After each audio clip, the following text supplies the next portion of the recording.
Hello everyone, welcome to my channel radical learning. আজকে আমরা পড়ব তোমাদের ক্লাস 10-এর CBSE resource first chapter, resource and development. তাহলে এখানে প্রথমে হচ্ছে রিসোর্স। তাহলে রিসোর্স বলতে আমরা কি বুঝি? যাকে বাংলায় বলে সম্পদ। তার একটা ডেফিনেশন তোমাদের বইয়ে দেওয়া আছে, সেটা আমরা এক্সপ্লেন করব প্রত্যেকটা কি ওয়ার্ডের মধ্যে কি আছে না আছে। জেনারেলি রিসোর্স বলতে কি বোঝায়? যে which is able to satisfy our needs, that is resource. তাহলে এটা কি কমপ্লিট সেন্টেন্স হলো? যে সমস্ত জিনিসগুলো আমাদের নিডসকে স্যাটিসফাই করতে পারে তাদের কি শুধু রিসোর্স বলে আমরা গণ্য করব? যেমন আমাদের পৃথিবী অর্থাৎ আর্থে air, water, forest, soil, human beings, এগুলো সবাই হচ্ছে একটা রিসোর্স। কিন্তু আমাদের মানুষ হিউম্যান কি, এই যে হিউম্যান বিংস, এই হিউম্যান বিংস হচ্ছে প্রত্যেকটা রিসোর্স ক্রিয়েট করে অ্যাকর্ডিং টু দেয়ার নিডস। সুতরাং যখন আমরা রিসোর্স থেকে যখন আমরা কিছু প্রডিউস করব তখন কি হবে? সেটা আমাদের ডেভেলপমেন্ট হবে, সেটা যে রিসোর্সের ডেভেলপমেন্ট। এবার এখানে রিসোর্স বলতে তাহলে আমরা কাকে বলবো? এখানে বলেছে everything available in our environment which can be satisfy our needs. ঠিক আছে, যেগুলো আমাদের চাহিদা পূরণ করে সেগুলো আমাদের রিসোর্স বলে গণ্য করতে পারি। কিন্তু ফর এক্সাম পারপাসে যদি আসে, কিছু তিনটে কি ওয়ার্ড তোমাদের কিন্তু ইউজ করতে হবে। একটা হচ্ছে কি বলেছে? And technologically accessible, economically feasible and culturally acceptable। তাহলে রিসোর্স আমরা কাকে বলবো? যেগুলো আমাদের নিডসকে স্যাটিসফাই করবে সেগুলো তো বটেই, তার সাথে কি করবে? যেগুলো হচ্ছে টেকনোলজিক্যালি অ্যাক্সেসিবল। তার মানে কি? এটা হচ্ছে রিসোর্স। যদি আমরা আয়রন ওর, ঠিক আছে, তো সুতরাং আয়রন ওর থেকে আমরা কি করবো? আয়রন ওর থেকে আয়রন ওরের যে ওরটাকে আছে অ্যাজ এ র মেটেরিয়াল নিয়ে তাকে আমরাকে আয়রন অ্যান্ড স্টিল প্রডিউস করব। এবং আয়রন অ্যান্ড স্টিল প্রডিউস করলে এখান থেকে কি হবে? আমাদের নেশন ডেভেলপ হবে। আরও সমস্ত ইন্ডাস্ট্রি যে বিভিন্ন কাজে আমাদের নিত্য প্রয়োজনীয় কাজে আমরা আয়রন ওরকে ইউজ করি। তো সুতরাং আয়রন ওর যেখানে আছে, যে আয়রন ওর যেখানে ডিপোজিট আছে, সেখান থেকে তো আমরা হাতে করে তো আমরা তো বার করতে পারি না রিসোর্সটা। তাহলে আমাদের কি করতে হবে? আমাদের কোনো মেশিনারি চাই, তাই না? সেই রিসোর্সে আমাকে সেই র মেটেরিয়ালকে পৌঁছাতে গেলে তাহলে সেটা হচ্ছে কি? তার জন্য আমাদের টেকনোলজি দরকার। বড় বড় সব ডিগার মেশিন আছে, তাহলে আমাদের টেকনোলজি লাগবে। আর একটা হচ্ছে ইকোনমিক্যালি ফিজিয়েবল হতে হবে। It must be economically feasible. Feasible কথাটা মানে কি? আমি একটা কোনো যে জিনিসকে প্রডিউস করতে গেলাম, সেই প্রোডাকশন কস্ট যদি আমার বেশি পড়ে যায়, সাপোজ কোনো একটা জিনিস আমি তৈরি করছি, সেটাকে আমি তৈরি করতে আমাদের গেলে 100 টাকা প্রোডাকশন হয়ে গেল, 100 রুপিস। কিন্তু তার প্রোডাকশন কস্ট 100 রুপিস হওয়ার পরেও জিনিসটা দেখা গেল যে 90 টাকায় আমার বিক্রি হচ্ছে 90 রুপিসে, তাহলে তো আমাদের লস হচ্ছে, তাহলে আমার প্রফিটেবল নয়। তাহলে আমার কি হবে? রিসোর্স কোনগুলো হবে? যেগুলো আমরা ইকোনমিক্যালি প্রফিটেবল হবে। তাহলে একটা হচ্ছে টেকনোলজিক্যালি অ্যাক্সেসিবল হলো, একটা হলো ইকোনমিক্যালি ফিজিয়েবল, অ্যান্ড আরেকটা কি হতে হবে? Culturally acceptable. কালচারালি অ্যাকসেপ্টেবল তার মানে কি? প্রত্যেকেই কিন্তু কালচারালি মানে সবাইকে অ্যাকসেপ্ট করতে চাইবে, যা কোনো এই যে রিসোর্সটা কি করবে? কারো কোনো ক্ষতি করবে না। সবাই কিন্তু এটা অ্যাকসেপ্ট গ্রহণ করতে চাইবে ইউনিভার্সালি। তাহলে আমরা এখানে বুঝতে পারলাম তাহলে রিসোর্স মানে কি বলছি। তাহলে রিসোর্স হচ্ছে those are things which are able to satisfy our needs and which is culturally accessible, economically feasible and culturally acceptable। এই তিনটে কোয়ালিটি যার মধ্যেই থাকবে সেগুলোকে আমরা রিসোর্স হিসাবে কনসিডার করতে পারবো। এবার এখানে আছে যে তোমাদের বইয়ে একটা ডায়াগ্রাম দেওয়া আছে, দেখবে যে নেচার, এখানে আছে নেচার, এখানে আছে টেকনোলজি, এখানে আছে ইনস্টিটিউশন। তাহলে নেচার, টেকনোলজি অ্যান্ড ইনস্টিটিউশন। তাহলে এখানে কি করছে? এখানে বলেছে যে এখানে how they R interdependent.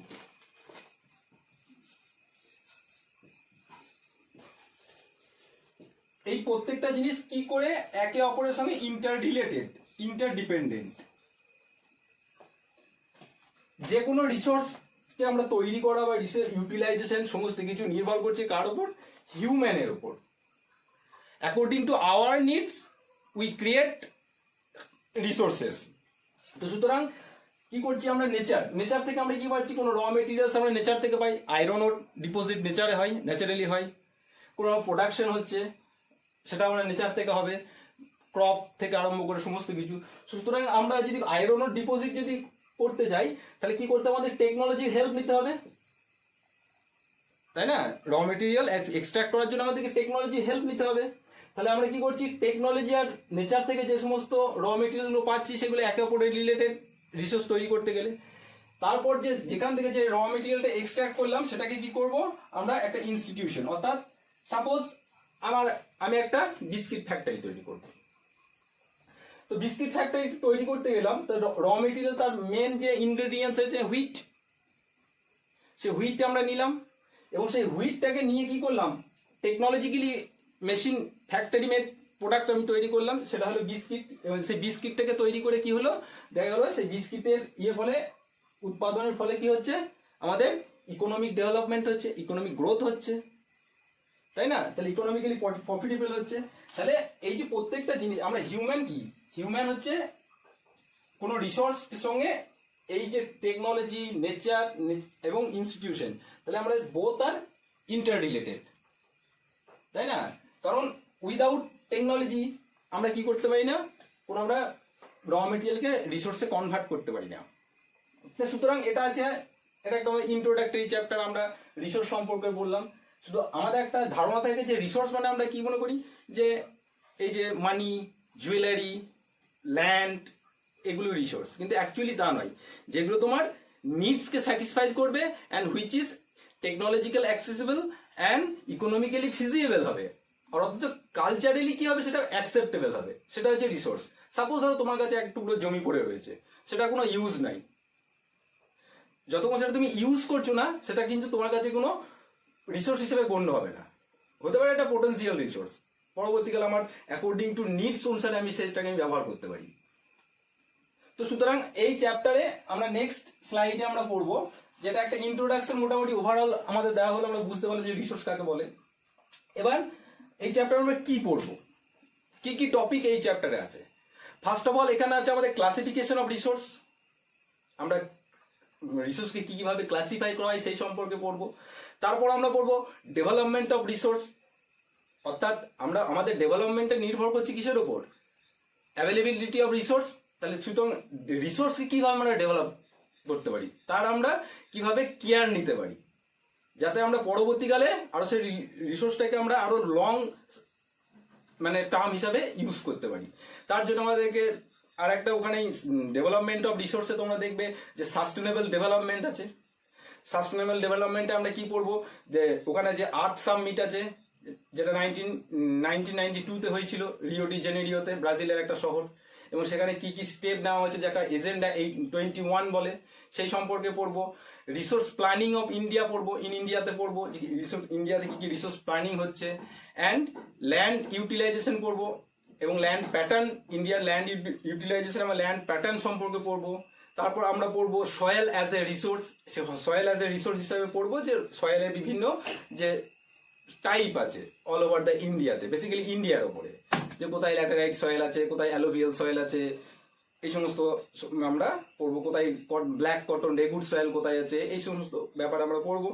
R next আমাদের এই চ্যাপ্টারে যেটা নেক্সট আছে সেটা হচ্ছে সয়েল ইরোশন। সয়েল বেশি ইউটিলাইজ হলে তা তো ইরোশন হবে, তাহলে কিভাবে সয়েল ইরোশনকে রিডিউস করা যায় এবং কিভাবে সয়েলকে কনজারভেশন করা যায়, কনজার্ভ করা যায়, সেই সম্পর্কে আমরা পড়বো। এবার নেক্সট স্লাইডে আমরা দেখব যে ক্লাসিফিকেশন অফ রিসোর্সেস।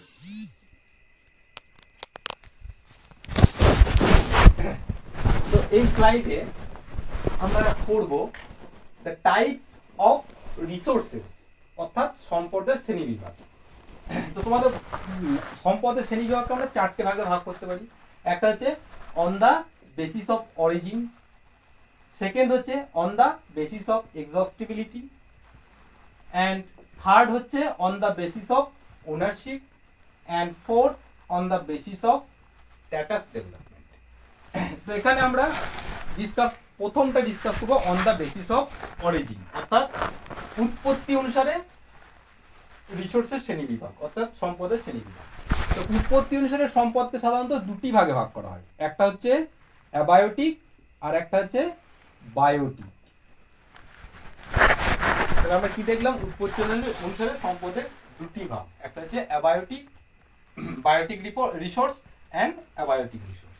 বায়ো মানে হচ্ছে লাইফ, মানে তাহলে কি obtain from biosphere and contain life.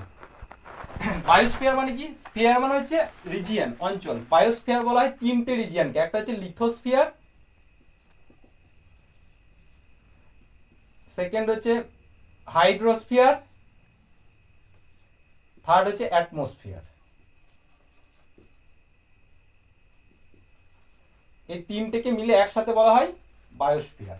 অর্থাৎ এই তিনটে রিজিয়নে, লিথোস্ফিয়ার অর্থাৎ ভূপৃষ্ঠ, সেখানে হাইড্রোস্ফিয়ার মানে জল, এবং অ্যাটমসফিয়ার অর্থাৎ বায়ুমণ্ডলে যদি কোনো লাইফ কন্টেন্ট জিনিস পাওয়া যায় তাকে আমরা বলবো বায়োটিক রিসোর্স। কোনগুলো, ফরেস্ট হতে পারে, অ্যানিমেল, হিউম্যান,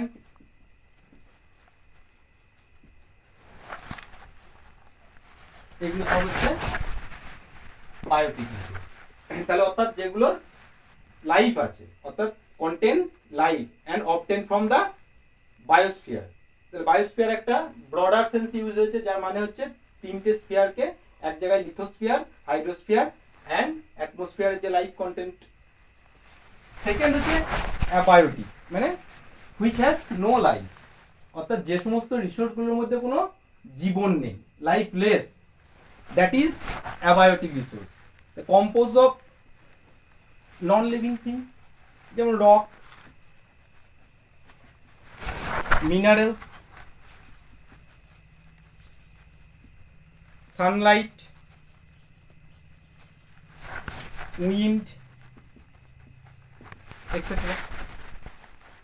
তাহলে আমরা on the basis of origin কি দেখলাম, বায়োটিক অ্যান্ড অ্যাবায়োটিক। এবার আমরা দেখব on the basis of exhaustibility. এবার আমরা নেক্সট পার্টটা পড়ব, অর্থাৎ on the basis of exhaustibility. এক্সস্টিবিলিটি মানে হচ্ছে নিঃশেষ হয়ে যাওয়া, শেষ হয়ে যাওয়া। অর্থাৎ এই যে অন দ্য বেসিস অফ এক্সস্টিবিলিটিতে রিসোর্সকে আমরা দুটো ভাগে ভাগ করি, একটা হচ্ছে রিনিউয়েবল রিসোর্সেস আর একটা হচ্ছে নন রিনিউয়েবল রিসোর্সেস। রিনিউয়েবল রিসোর্স মানে কি, যেগুলো কন্টিনিউয়াসলি ব্যবহার করার ফলে শেষ হয়ে যায় না, ঠিক আছে, সেগুলোকে আমরা রিনিউয়েবল রিসোর্স বলতে পারি। সেই জন্য হুইচ ক্যান বি রিপ্রোডিউস, যেটা আবার রিপ্রোডিউস করা যায়, যেমন সোলার এনার্জি, উইন্ড এনার্জি,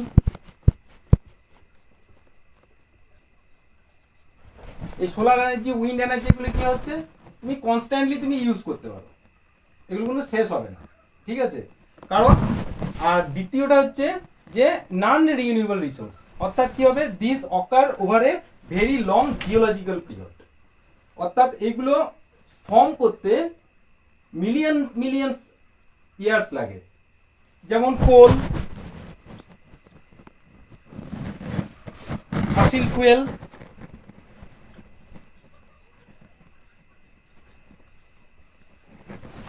এই যে কোল, ফসিল ফুয়েলের ফর্মেশন হতে কিন্তু অনেক টাইম লেগেছিল, মানে লক্ষ লক্ষ বছর, মিলিয়ন্স অফ ইয়ার লেগেছিল। তার ফলে কিন্তু এই রিসোর্সগুলো যদি আমরা ব্যবহার করে যদি একদিন যদি শেষ হয়ে যায়, তাহলে কিন্তু এইগুলোকে আমরা আবার রিপ্রোডিউস হতে কিন্তু অনেক টাইম লাগবে, অর্থাৎ আমরা এগুলোকে, এই রিসোর্সগুলো কিন্তু আমরা ফিরে পাবো না।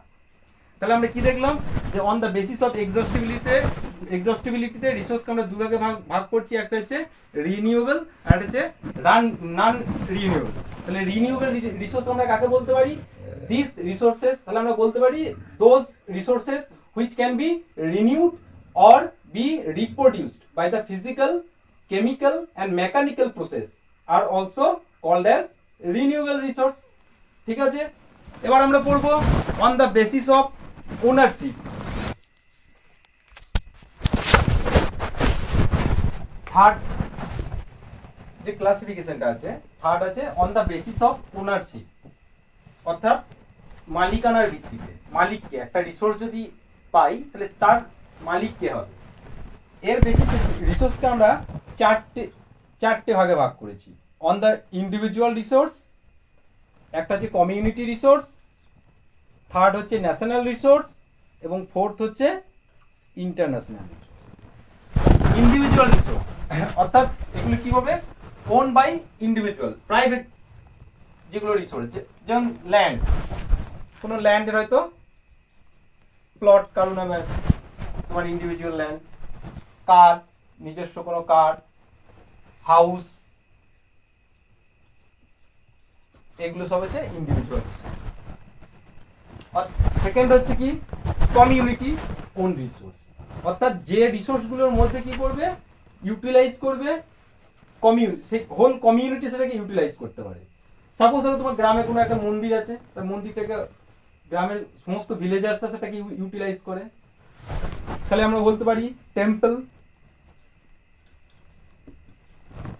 কোনো পন্ড, কোনো লেক, স্কুল, কমিউনিটি হল, সেগুলো বিভিন্ন কাজে সবাই ইউজ করে, এগুলো হচ্ছে সমস্ত কমিউনিটি রিসোর্স। অর্থাৎ যেগুলো কোনো ইন্ডিভিজুয়াল, কোনো ব্যক্তিগত নয়, ঠিক আছে, যেগুলো হোল সমাজে মানে সোসাইটি সবাই যেটা ইউজ করবে সেটা হচ্ছে কমিউনিটি রিসোর্স। থার্ড হচ্ছে ন্যাশনাল রিসোর্স। এবার ন্যাশনাল রিসোর্সটা মানে কি, উইদিন টেরিটরি, একটা আমাদের যেমন ইন্ডিয়ার টেরিটরির মধ্যে যদি কোনো রিসোর্স পাওয়া যায়, দেখা গেলো ইন্ডিভিজুয়াল রিসোর্সের মধ্যে তোমার একটা পার্টিকুলার ল্যান্ড আছে, সেখানে দেখা গেলো যে আয়রন ওর মিনারেলস রয়েছে, তাহলে সেখানে কি হবে, সেটা তো তোমার ইন্ডিভিজুয়াল রিসোর্স, তাহলে তোমার ন্যাশনাল রিসোর্স কিভাবে হবে? তখন কি করবে, গভর্নমেন্ট তোমাকে একদম যে অ্যাপ্রোপ্রিয়েট তোমাকে কম্পেনসেশন দেবে। কম্পেনসেশন দিয়ে তোমাকে গভর্নমেন্ট কিন্তু সময় সেই ল্যান্ডটা কিন্তু গভর্নমেন্ট নিজের হাতে নিয়ে নেবে, কারণ এটা ন্যাশনাল রিসোর্স। তাহলে আমরা ন্যাশনাল রিসোর্স কি কোনগুলোকে বলতে পারি? ন্যাশনাল রিসোর্স হচ্ছে কোনো মিনারেল,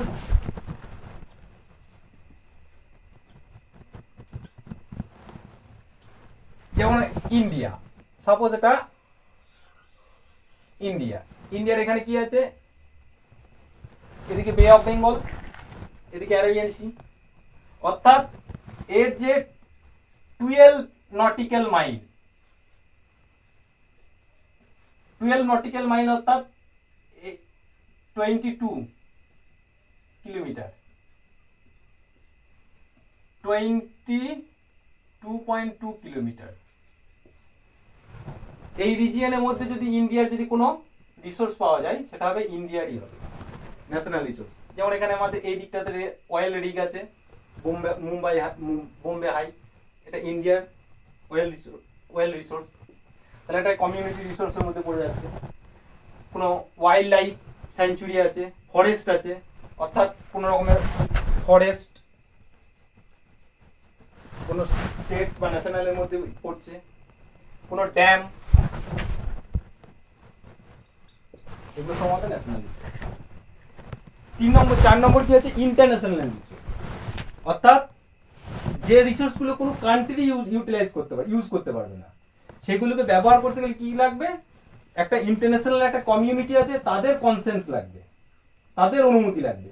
যেমন কি বলতে হয়, যেমন ওপেন সি, আমরা 12 নটিক্যাল মাইল পর্যন্ত দেখে এলাম, এটা যে দেশের কোস্ট লাইন থেকে 12 নটিক্যাল মাইল পর্যন্ত যদি কোনো রিসোর্স পাওয়া যায়, that would be included as the national resource of this countries. তারপর 12 নটিক্যালের মাইলের পর থেকে, অর্থাৎ এই 200 নটিক্যাল মাইল যদি দূরে যদি কোনো রিসোর্স পাওয়া যায়, অর্থাৎ কোস্ট লাইন থেকে 200 নটিক্যাল মাইল দূরে যদি পাওয়া যাবে, সেটাকে আমরা কি বলবো, open C.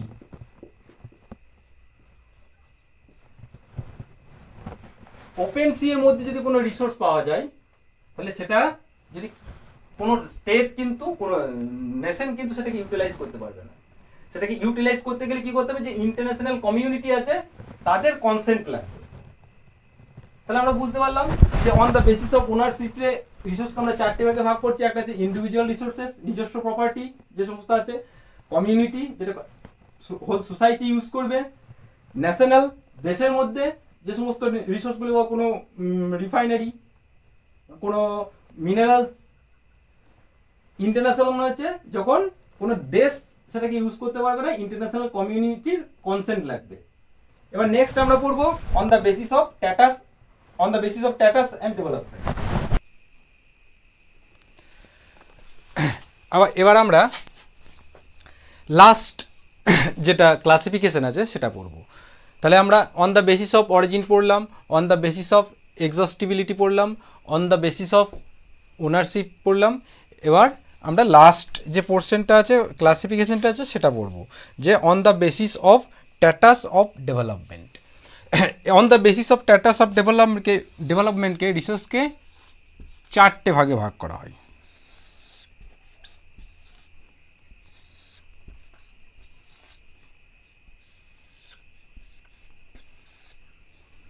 At first potential resource. Potential মানে কি, অর্থাৎ যার মধ্যে ক্ষমতা রয়েছে কিন্তু এখনও প্রপারলি সেটা ইউটিলাইজ হয়নি, সেগুলোকে আমরা বলতে পারি পোটেন্সিয়াল রিসোর্স। তার মানে কি ফাউন্ড, যেমন সব থেকে ভালো উদাহরণ এখানে কি বলা যায় পোটেন্সিয়াল রিসোর্সে, যেমন রাজস্থান এবং গুজরাট।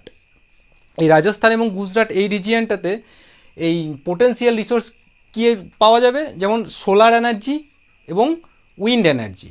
কিন্তু আমরা প্রপারলি এখনও, যদিও রাজস্থানে এখনও অনেক সোলার প্যানেল ইনস্টল হয়েছে এবং সেখান থেকে ইলেকট্রিক জেনারেট হচ্ছে, কিন্তু এখনও ফুললি ডেভেলপড হয়নি। এবার কারণ কি, এগুলোকে সোলার এনার্জি হোক আর উইন্ড এনার্জি হোক, এগুলোকে যে ইনস্টল করতে এগুলো প্রচুর টাকা, মানে ফাইন্যান্সিয়াল দরকার। ঠিক আছে, সুতরাং যদি টেকনোলজিক্যালি সেরকম ডেভেলপড হয় তাহলে সেগুলো এই সমস্ত রিজিয়ন থেকে আমরা অনেক ইলেকট্রিসিটি বা পাওয়ার আমরা পেতে পারি। সুতরাং আমাদের যেহেতু টেকনোলজিক্যালি এখনও অ্যাডভান্স হয়নি অতটা, সেই জন্য মানে এই রিজিয়ন রাজস্থান এবং গুজরাট যে রিজিয়নটা থেকে আমরা এনার্জিতে যতটা পাওয়া দরকার ততটা পাচ্ছি না। ঠিক আছে, এবং সেকেন্ড যেটা আছে সেটা হচ্ছে developed resource. Actually developed resource, আমরা যে রিসোর্স যে মানে কি বলবো যাদেরকে বলি, যেটা ডেভেলপড মানে কোন ধরনের রিসোর্সকে আমরা ডেভেলপ বলতে পারি, অর্থাৎ এক কথায় আমরা বলতে পারি the resources which are served. ঠিক আছে, and quantity have been determined for utilise. ঠিক আছে, and the development of the resources depends on the technology and level of there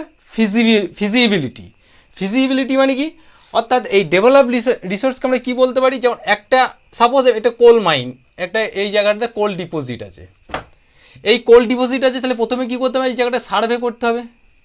survey করে দেখতে হবে যে কোলের কোয়ালিটি কেমন, সার্ভে করে আমরা দেখব, প্রথমে সার্ভে করব, তারপর কী কোয়ালিটি দেখবো, এখানে কোলটা কী ধরনের কোল আছে, অ্যান্থ্রাসাইট, বিটুমিনাস, লিগনাইট না পিট। তারপর দেখবো এটা কতটা পরিমাণে আছে, সাপোজ দেখা গেলো এই রিজনটা এইটুকু জায়গাতে কোল আছে, তাহলে সুতরাং এই জায়গাটাতে মাইনটাকে যে এস্টাবলিশ করবে এবং তার যে ইনস্টলেশনের যে খরচাটা হয়ে যাবে, তার থেকে দেখা গেলো যেখান থেকে যে মিনারেলসটা পাবে তার কস্টটা বেশি পড়ে যাচ্ছে। তাহলে সুতরাং আগে কি করতে হবে, সেই জায়গাটাকে সার্ভে করতে হবে, তারপরে কতটা পরিমাণে আছে দেখতে হবে, তারপরে কোয়ান্টিটি আছে কতটা, তার কোয়ালিটি কেমন সেটা দেখতে হবে। যেমন আয়রন ওর, যে সমস্ত আয়রন ওর মাইনিং রিজিয়নগুলো আছে, ফসিল ফুয়েল যেগুলো আমরা ক্রুড অয়েল হিসাবে যেগুলো নিই, তো এই সমস্ত রিজিয়নগুলো ডিসকভারি আগে প্রথমে সার্ভে করা হয়েছে, তারপর কোয়ালিটি চেক করা হয়েছে, তারপর কতটা পরিমাণে আছে সেটা দেখা হয়েছে। এইগুলি হচ্ছে ডেভেলপড রিসোর্স, যেগুলোর উপর আমরা বেস করে আমাদের মানে ইকোনমিটা দাঁড়িয়ে আছে মেনলি এখন বর্তমান টাইমে। কিন্তু এইগুলো কিন্তু অ্যাকচুয়ালি এগুলো হচ্ছে একদম অন দ্য বেসিস অফ, যদি এক্সস্টিবিলিটি হিসাবে দেখি, এগুলো হচ্ছে তোর নন রিনিউয়েবল রিসোর্স, কারণ এগুলো একদিন এগুলো শেষ হয়ে যাবে, এর অল্টারনেটিভ খুঁজতে হবে আমাদের। সেকেন্ড হচ্ছে স্টক রিসোর্স। স্টক মানে অর্থাৎ যার মধ্যে পোটেন্সিয়ালিটি আছে, ঠিক আছে, কিন্তু ল্যাক অফ টেকনোলজি বলতে পারি, টেকনোলজির অভাবে সেখান থেকে আমরা কিন্তু রিসোর্সটা এক্সট্র্যাক্ট করতে পারছি না। যেমন কি যদি আমরা বলি, যেমন জল, জল হচ্ছে H2O, তার মধ্যে এই H2O ওই জলের মধ্যে কি আছে, একটা হাইড্রোজেন আছে আর একটা আছে অক্সিজেন। তাহলে এখানে অক্সিজেনটা হচ্ছে কি, এটা একটা গুড ফুয়েল, আর এটা তো আমাদের নিঃশ্বাসের রেসপিরেশন ব্রেথে কাজে লাগে, সেটা তো আমরা জানি এর ইম্পর্টেন্স কী। তাহলে সুতরাং আমাদের কাছে এমন কোনো টেকনোলজি নেই যে আমরা জল থেকে হাইড্রোজেন এবং অক্সিজেনকে এক্সট্র্যাক্ট আলাদা করতে পারি। তাহলে এখানে কি হচ্ছে, হ্যাভ এ পোটেন্সিয়াল, এখানে ফুয়েল, জল থেকে আমরা ফুয়েল পাওয়ার একটা পোটেন্সিয়ালিটি আছে, কিন্তু আমরা সেটা করতে পারছি না, কারণ কি আমাদের ল্যাক অফ টেকনোলজি, আমাদের সেই ধরনের কোনো অ্যাডভান্স কোনো টেকনোলজি নেই, সেই জন্য কিন্তু আমরা পারছি না। সুতরাং এটা হচ্ছে এই ধরনের রিসোর্সকে আমরা বলি স্টক রিসোর্স। অ্যান্ড একদম লাস্টে যেটা আছে রিজার্ভ, রিজার্ভ রিসোর্সটা কি, অর্থাৎ এই কোন ধরনের রিজার্ভ, যেমন আমরা একটা উদাহরণ দিলে তোমরা বুঝতে পারবে, যেমন ড্যামের ওয়াটার ড্যাম, তারপর ফরেস্ট, এগুলিকে রিজার্ভ বলা হয়। কেন? কারণ do not use them because we keep them for the future requirement. ড্যামের জলটা আমরা সাধারণত কী হয়, জলটাকে ধরে রাখা হয়। এবার কিছুর জন্য ধরে রাখা হয় যে যখন আমাদের মানে ইরিগেশনের প্রবলেম হবে, অর্থাৎ ড্রাউট বা কোনো রকমের এগ্রিকালচারের ইরিগেশনের দরকার হবে, তখন কী করে ড্যাম থেকে সে জলটা ছেড়ে দেয়, ঠিক আছে, এবং গেট খুলে দেয় এবং জলটা বেরিয়ে আসে, তখন কী হয় যে ইরিগেশনের সুবিধা হয়। সেই জন্য সেটাকে রেখে দেয়। কেন? আমরা ইউজ করি না ড্যামের জলটা, সেটা আমরা ফিউচার মানে যখন আমরা এগ্রিকালচারের পারপাসে যখন তার দরকার হবে তখনই আমরা ইউজ করি। তাহলে ড্যামের জল, তাহলে এখানে কী করছি, আমরা ইউজ করছি, আমাদের টেকনোলজি আছে, সবই আছে, কিন্তু আমরা ইউজ করছি না। আমরা সেই রিসোর্সটাকে কখন ইউজ করব, যখন সেটাকে আমাদের দরকার পড়বে তখনই আমরা ইউজ করব। তাহলে বোঝা গেল রিজার্ভ। যেমন ড্যাম বলতে পারি, এর উদাহরণ ড্যাম ওয়াটার, আর কি বলতে পারি ফরেস্ট, এগুলো হচ্ছে রিজার্ভ রিসোর্স। তাহলে আমরা দেখলাম যে প্রথম থেকে প্রত্যেকটা স্লাইডের মাধ্যমে on the basis of origin, biotic abiotic থেকে আরম্ভ করে on the basis of exhaustibility, on the basis of ownership and on the basis of status development, এই চারটি ভাগে কি করলাম আমরা রিসোর্সকে আমরা ক্যাটাগরি মানে ক্লাসিফাই করলাম, এবং তাদের প্রত্যেকটা ভাগকে আমরা কিন্তু ইলাবোরেটলি পড়লাম। এবার নেক্সট চ্যাপ্টারে যাব।